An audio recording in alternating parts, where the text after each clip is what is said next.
Hello, beautiful people. We are getting started today. I got my strawberry shortcake. Not only strawberry shortcake, but my strawberry shortcake filled or themed outfit here. So we are getting started with the next chapter, which is chapter 22. 22, we en route to 22. Okay.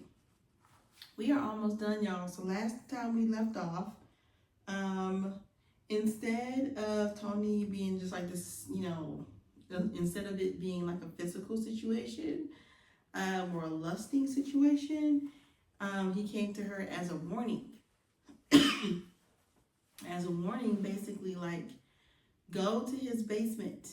Okay, go to his basement, see what's going on. He is killing people. He's throwing people off so that way they don't, put two and two together. But yeah, who was it? Tony wasn't even married in real life. So, all right, so let's see if she goes down to that basement. Ooh, okay, where's my cup? Okay. After she finishes rereading sections of the second book of Verity's best-selling series, Emily walks into his office where he writes, approaches the bookshelf, places the second book on the shelf, and grabs the third and final book of the series. Brady was not in the room working on his novel. She wasn't sure where he could be, and the whole time she was in the room, her mind would reflect on what Tony had warned her about. Oddly, she thought, Brady had been himself recently. There was a period when he acted so strangely and distantly, yet he seemed to be his charming self again the past week. Again, her mind reflected on Tony's spoken about a door inside the basement. Could there be any truth to what she had been thinking? Because it was never mentioned or written about in any of the two previous books about a possible secret room inside the basement. Before leaving the room, curiosity began to take hold of her eyes. She made her way over to the desk in the room where Brady's computer sat. She walked in front of it to get a look at the screen. She was curious as to what he had written so far. She started to read quietly to herself what was written, making her blood run cold. Okay, thankfully she actually read it. Okay, good. It shot chills down her entire body, and her eyes were full of fear and disbelief. What she had just read could not have been possible. No way in the real world could this have existed, she thought. There was no logical explanation for what she had read. She was about to scroll up and see what was written before the part she read until she was startled by Brady's voice. "What are you doing here?" he asked softly, which was kind of a shock to Emily. The last time, he didn't look too happy about her interrupting him while he was typing when she went for the second book during that encounter. And for him to sound calm, knowing she was snooping at his writing, was a scary thought running through her mind. Emily knew she had to think fast. She was not about to say why she went snooping, and she sure wasn't about to mention what she had just read either. So she was between a rock and a hard place. I wanted to see what you wrote for your fourth book so far. She holds up the third book for him to see. "I'm on the third book now. Not too happy about you killing off Tony," she said, but she quickly realized that she had realized what she had said there at the end, and it made her gulp and nearly lose her breath, realizing she slipped up about Tony. Brady walks over to Emily calmly, yet his eyes do not sit well with her. His eyes have this look of betrayal about them. She couldn't be sure if the betrayal was going behind his back and snooping over his recent writing, or she mentioned Tony, someone she is having an affair with, in her mind. At least she thinks it's in her mind. She feels so confused about that lately. Brady places both hands on each shoulder and pulls Emily a bit closer to him, and the way he went about this made her feel so uneasy. He did not roughly do this, nor did his eyes look angry or tense. It's just the way he did it and the look he gave, as though it was not Brady standing before her, but someone else who looked like him. Emily, my dear sweet Emily, you are the heart to my soul, the light that guides me through life. I would do anything for you, he said, pulling her in for a hug, and while doing so, she was even more creeped out than she had ever been in her entire life. She had never witnessed such an act as this when caught snooping around someone's private life or their work. While hugging, she did like the words he chose. Had it been during a candlelit dinner, dancing after sex, a proposal, or his marriage vow, it would have been sweet and romantic. But to say that after catching her snooping made it so creepy. And all she could feel from that was either he is bipolar or psychotic. Brady gently pulls away from her, breaking up the hug. He looks down into Emily's beautiful green eyes. Anytime you want to know something, just ask. Snooping is not part of who you are, he said. Emily gave him a pretty smile. I'm going to go read this book now, she responded. And in a hurry, she made herself go from that room, leaving his creepy ass alone in there with his thoughts and writing. Brady stands by his computer, waiting for her to leave the room, and when she does, he peeks over at the computer screen to see what was typed last. What Emily had seen creeped her out and made her blood run cold. What was written about her entering the room and putting the second book away before grabbing the third one. It went word for word, dealing what was on her mind when she was in that room, even the thoughts of Tony telling her about that door in the basement. Brady sits down in front of the computer. His demeanor changes again. He is looking confused, as if he had no clue why or how that part got written in his book. And had Emily, change the page. Okay. And had Emily seen this, it would have frightened her more to see the look on his face, revealing as though he did not write that. Days have passed since that strange encounter Emily had with Brady. It was now Halloween. This is Halloween. This is Halloween. And it was a day Emily was looking forward to. She was dressed all day in the witch outfit she had brought. She wore this long black dress with black heeled boots and a purple cloak that went over the dress. She wore a long black wig on her head to cover her red hair. Instead of the long pointy hat, she decided to wear the purple hood from the cloak on her head. She had thought about what happened in Brady's office for days. She thought long and hard about searching for the door Tony had warned her about in the basement. Even when she was down there just the other day washing and drying clothes, she did peek around the basement but saw no other doors leading to another room. However, the thought did occur to her when she saw some tall stand-up shelves and other things against the wall throughout the basement.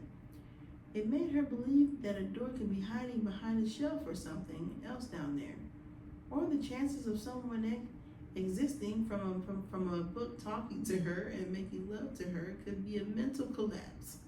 That too. For days, Brady seemed like himself. He acted as though he was okay with her, and nothing was ever spoken between them about the moment in his office the other day. It was as though it never happened. Emily thinks he may be hiding it or something, or maybe he is stressing over something. Lately, she has heard him get up from bed and pace around the house during the late night hour. His pacing around could sometimes be heard from upstairs in their bed, which made her wonder if he was looking for something or if something else was going on in his mind that he would not speak with her about. Throughout the day, leading to the late afternoon hour on Halloween, Emily put everything aside to make this day special, hopefully making things right between Brady and her. She prepared a beef stew outside over the fire. Sounds good. Cooking inside a cauldron, okay. Making it relate to her being a witch for Halloween. She thought it was fun and something to share with Brady for their first Halloween. It was all so decked out and nice looking, the way she had the cauldron above the fire hanging from a tripod, much like the days of old. And while preparing the meal for them to share at a picnic table close by for a candlelight meal to watch the sunset together. Inside the house, Brady prepares to wear the outfit she had bought for him and wants him to wear with her for fun together. To celebrate their first Halloween together, he hadn't gotten his costume on yet. In fact, he removed the clothing he did have on and was naked, standing at the windows in the dining room, staring out and checking out Emily, looking and seeing that witch outfit she was wearing. While staring out the window, watching Emily prepare dinner outside over the fire, Stan could be heard speaking from behind, nearly across the room from where Brady stood. "She's on to you, you know." Brady turns around and sees Stan sitting on the couch, dressed casually. "You're not dressed up for Halloween?" Brady asked, with a hint of sarcasm in his voice, before turning his attention back to Emily through the window. "Psh, I've outgrown childish acts." Nothing childish about having a little fun and enjoying the mood of a certain day, Brady responded without even ever looking back at Stan. Brady was acting as though he were not in the mood to be around Stan, and Stan was picking up on that very well, just by his facial reaction, not wanting to say anything and get Brady worked up, which he already knew that Brady knows. They are both the same, of course. They were both quiet. Stan just sat on the couch as though nothing were left to be said, while Brady watched Emily out the window, staring at her as though he were waiting to catch her in the act of something she should not be doing. "Just remember something, Brady. Whether you want to believe me, remember that I am merely your subconscious. The thoughts you have, I am that voice, and you cannot ignore your conscience for too long before stuff rises to your face and you choke on it," Stan said. Brady turns and looks at Stan for a brief moment. "I got to get ready. She's expecting me," he replied. Brady walks by Stan, picking up clothing he would be wearing outside with Emily. And while walking by, Stan gives him that "I'm warning you" expression, something he knows Brady needs to listen to and stop ignoring. After getting dressed, Brady walks outside a bit, embarrassed for the simple fact he is not dressed up for Halloween, something he had not done since he was a preteen, so it felt a bit strange. He did it for Emily. Okay, so you're not worried about walking around the lake house property naked, because they've been outside naked before, but you got a problem when it comes to a wizard costume?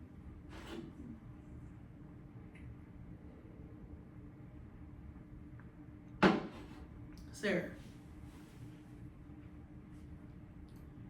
Let's see. And he did it for Emily, and he figures throughout the night it may become more comfortable to him. Emily turned and saw him approaching her. She could see by his facial expression that he was somewhat out of place about dressing up. But she thought it was so cool looking. He wore his hiking boots with the outfit, a black robe with purple moon and stars stitched on, a pointy wizard-like purple hat, and a long fake white beard that goes down to his chest. While walking, he carried a staff with him. It wasn't movie quality by no means. It was all she could find on such short notice, but it was still fun for her, and she hoped he would hop on the wagon and enjoy the night together. "Aren't you a handsome wizard?" she said. "Maybe, how did you find this stuff in town?" Usually, all I ever see are costumes for children, he asked.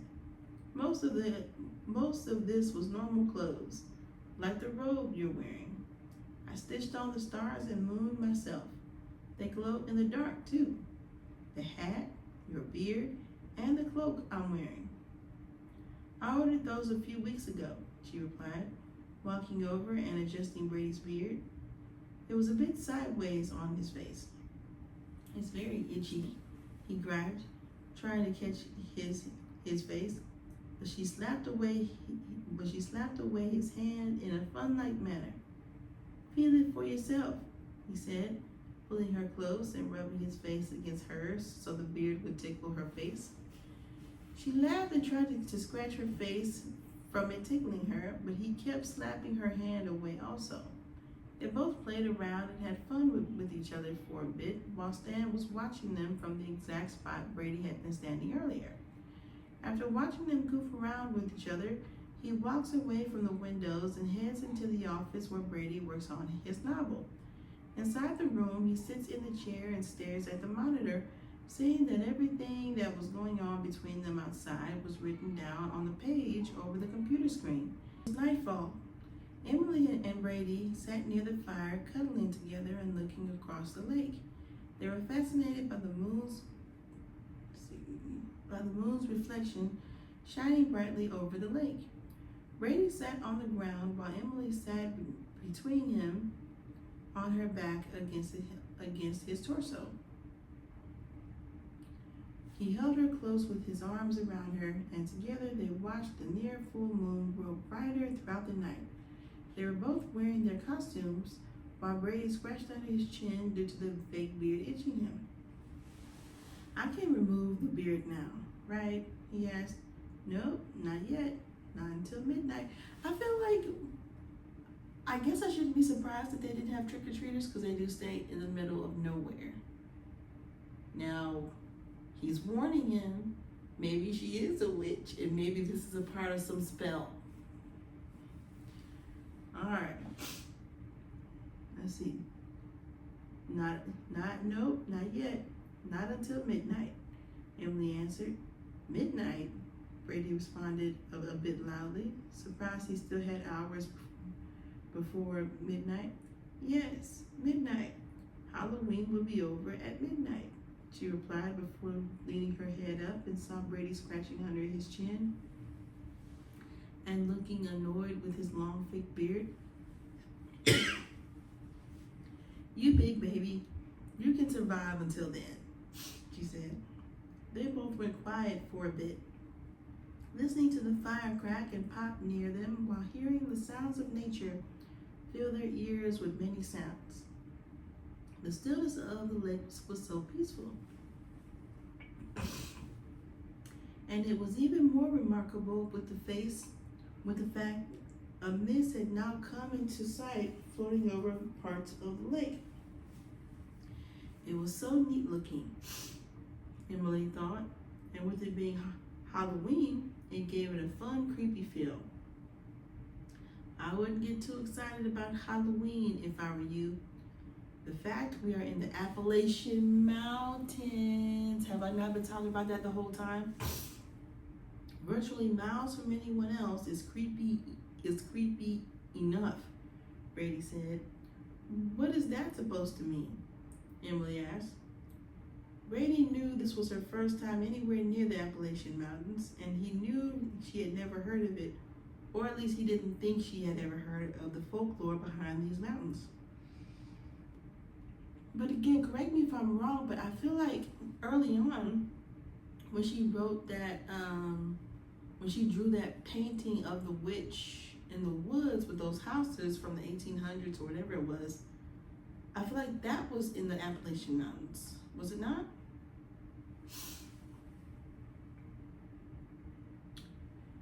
Let's see. He held her tightly against him while speaking softly near her ear when he spoke. Well, these mountains have stories that go way back before the European settlers, I'm sure. There were many unknowns about these mountains. Strange disappearances, strange sightings, and many legends about these mountains that spread from central Alabama up north through the U.S. into Canada. Wow, these mountains have that range? Emily asked, cutting in on Brady. They sure do. They go up, they go further up, but everyone who lives in the Appalachian Mountains, no matter the state they live in, has many stories of the unknown to share, Brady explained. What kind of stories? Emily asked, sounding very intrigued by what Brady was telling her. The fact that he was fixing to share these strange stories on Halloween was pure excitement. There's been many sightings throughout the years of feral people, Bigfoot, witches, demons, ghosts, cryptids. Did I say that right? You name it. It's probably been spotted sometime over its history. I remember hearing a story when I was a kid about this cursed witch. A rumor has it she devoured an entire town during the early 1800s.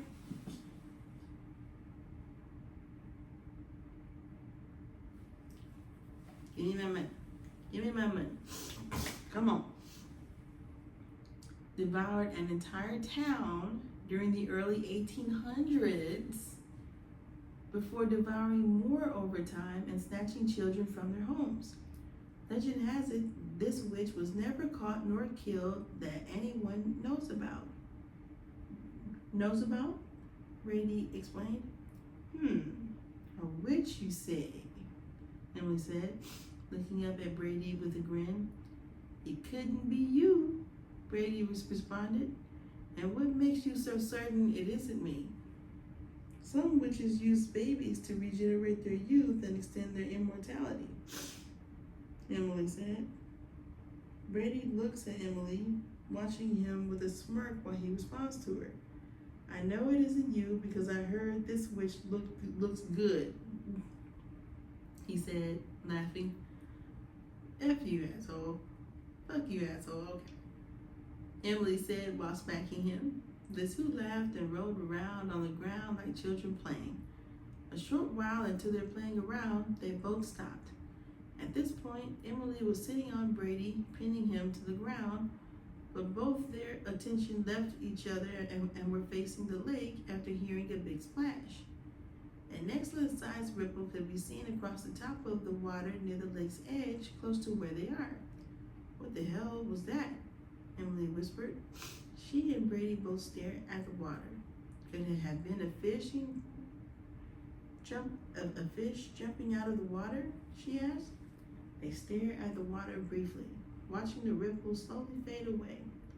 It's probably that damn witch, Brady said before he quickly tickled Emily, catching her off guard, and the way it got her made her accidentally punch him in the face. After realizing what she actually accidentally did, she quickly placed her hands over her mouth. Shit, I am so sorry, she apologized with a chuckle in her voice. Brady held his hands over his nose. A bit of blood was dripping to it, so she does pack a punch. But he laughed it off. Come on, let's get you cleaned up, she says. What if she punched him on purpose because she was trying to draw some blood? So she would have his blood for the sacrifice at midnight.